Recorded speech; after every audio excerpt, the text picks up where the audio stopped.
For some parts of the country, 2019 is off to a very snowy start. This video is from Tucson, Arizona, where some areas saw more than an inch of snow. It's the first time since 1990 the city has gotten that much snow, and more is expected to fall there today. So CBS News weather producer David Parkinson is tracking the latest weather, and all this wintry-esque weather, wintry-esque, Yes. It's like in the south. Yeah. Winter-esque. Yeah. Right?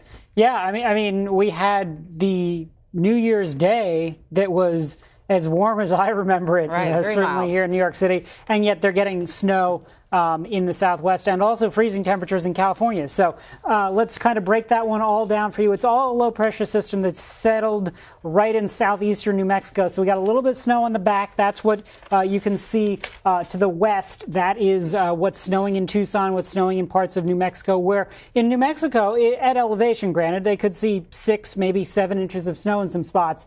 That's in that area shaded by that light green. In the middle, that's a winter storm watch. That's a concern for snow, freezing rain, and sleet for this evening into your Thursday. And then on the right-hand side, that green, that's a flash flood watch. The concern with the flash flood watch is there could be as much as 6 inches of rain in eastern Texas as well as western Louisiana on top of so much rain that they had last week. That's a real problem today and tomorrow as well. So this is pretty rare. What's going on?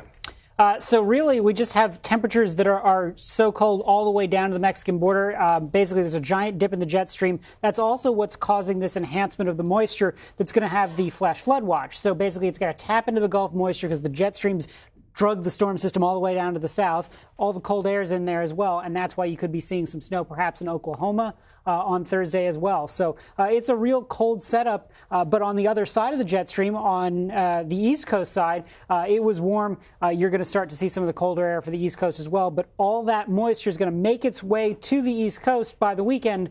It'll be wet, not white, unfortunately. Okay. So, and then California is dealing with its own weather. California is dealing with its own weather issues. So we have some really cold temperatures this morning. If you're waking up in California, however late or early you're waking up, look, we've got some hard freezes, which is temperatures in the 20s in the Central Valley, which is in that sort of deep shaded purple there. Vegas waking up at 27 degrees this morning as well. And then along the Central Coast near San Luis Obispo. Even in the LA metro area and some of the valleys there, you could be waking up below freezing.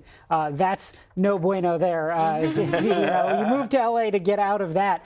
The other thing that we're watching on the West Coast is high winds today until about 2 p.m. That's a fire danger. But then also we're watching a lot of rain, and I mean a lot of rain for the weekend. The way that comes through, we've got a bunch of waves starting on Saturday all the way through, let's say, Wednesday. Northern Sierra is going to get the most snow out of this, so your North Lake Tahoe resorts will see the most, could see several feet out of it. But lower down, we're looking at a half a foot of rain, which is good news if it doesn't all fall too quickly, because that's where you run into those debris flow issues where some of those forest fires were. Right. David, thank you very much. Sure thing.